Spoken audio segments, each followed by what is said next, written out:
حضور سوال یہ ہے، احادیث نبوی حضرت صلی اللہ علیہ وسلم اور خلفائے راشدین رضوان اللہ عنہم کے وفات کے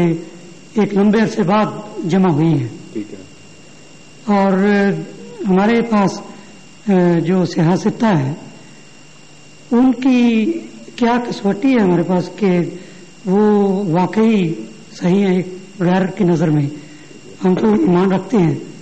لیکن وہ آپ کہتے یہ ہیں بتائیں کہ جتنی ہسٹری ہے دنیا کی جی وہ ساری تحریر میں آئی ہوئی تھی اس زمانے میں؟ نہیں ہاں؟ نہیں نہیں نا آئی تھی؟ نہیں اور جہاں تک ہمارا تعلق ہے بعض تاریخیں ہزاروں سال کے بعد منضبط ہوئی ہیں، جی اور اس سے پہلے وہ بطور تاریخ کے ان کا انضباط نہیں ہوا،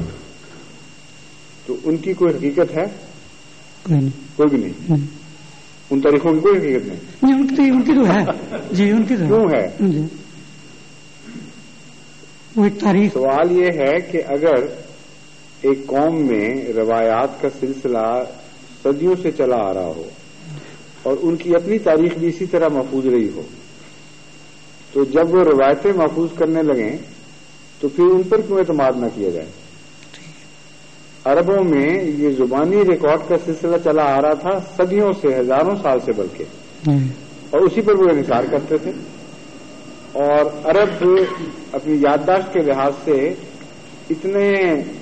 پختہ تھے اور اتنا وہ نسل بعد نسل ان کو اس بات کا محاورہ ہو چکا تھا کہ بعض عرب شاعر لاکھ لاکھ شعر میلوں میں سنانے کا دعویٰ کرتے تھے اور کہتے تھے بیکورڈ بھی سن لو، فارورڈ بھی سن لو، اور بعض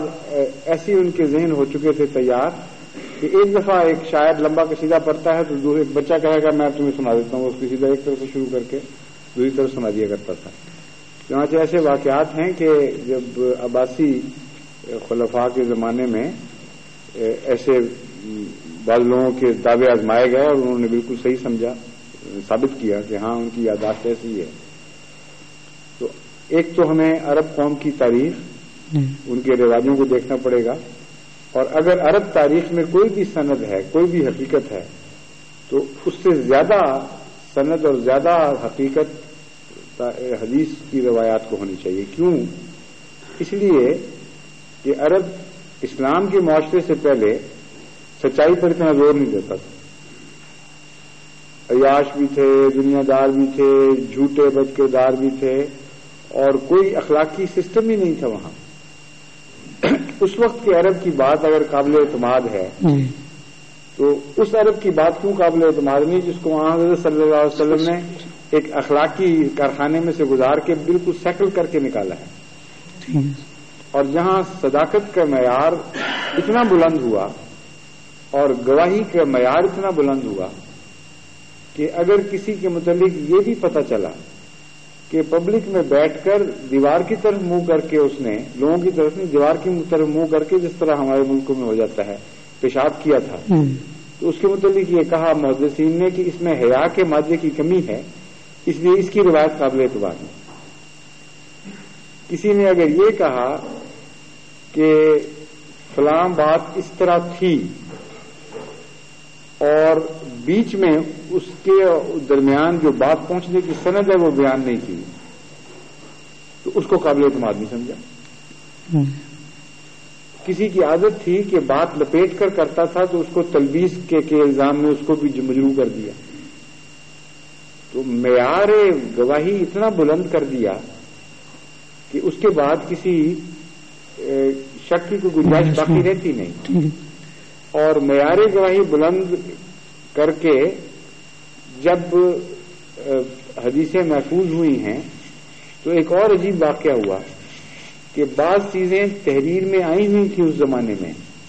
جو اس وقت کے لوگوں کو معلوم نہیں تھی جو حدیثیں محفوظ کر رہے تھے، مثلا بادشاہوں کے بعض خطوط، جب وہ حدیثیں محفوظ ہو گئیں اور بعد میں وہ خطوط دریافت ہوئے تو من و ان وہی عبارت تھی جو بیان کی گئی تھی۔ تو اس ذریعے سے بھی اور دوسری ذرائع سے بھی اگر کوئی بات قابل اعتماد قرار دی جا سکتی ہے تو دنیا میں ماضی کے متعلق سب سے زیادہ قابل اعتماد بات احادیث ہیں، اور مستشرقین اگر احادیث پر حملہ کرتے ہیں جی تو دنیا کی ساری الہی کتب ان کے ہاتھ سے نکل جاتی ہیں، کیونکہ جو الہی کتب ہیں، جتنے بھی کتب مقدسہ دنیا میں موجود ہیں، ان کا انضباط تحریری طور پر اصل جس وقت وہ کتب سمجھی جاتی ہیں کہ وہ نازل ہوئی یا بیان کی گئی، اس واقعہ کے بہت بعد ہوا ہے، اور وہاں یہ شرطیں موجود نہیں تھیں جو مسلمان محدثین نے روات کے متعلق، راویوں کے متعلق شرطیں قائم کی، اور وہاں سلسلہ اس طرح محفوظ نہیں ہے۔ تو نیو ٹیسٹمنٹ بھی ہاتھ سے نکل جائے گا، اولڈ ٹیسٹمنٹ بھی ہاتھ سے نکل جائے گا، اور باقی ساری کتب مقدسہ کی کوئی حیثیت ہی باقی نہیں رہتی۔ حدیث کا حفاظت کا معیار ہر دوسری الہی کتب سے زیادہ سخت ہے، اس لیے قرآن کے آگے تو پہلے حدیث کھڑی ہے نا، اور یہ بھی قرآن کی حفاظت کے وعدے میں سے ایک وعدہ ہے جو اس شکل میں پورا ہو رہا ہے کہ قرآن تک پہنچ نہیں سکتے جب تک حدیث پہ حملہ نہ کریں، اور حدیث پر حملہ کر نہیں سکتے جب تک پہلے اپنی کتابوں کو قلع کما نہ کریں، ان اصولوں کو ختم کریں، اپنی کتابوں کو ملیمیٹ کریں، تب جا کے حدیث پر حملہ کرتے ہیں۔ تو قرآن تو بڑے محفوظ قلعوں میں بند ہے خدا کے فضل سے، اس کی باری تو بعد میں آئے گی۔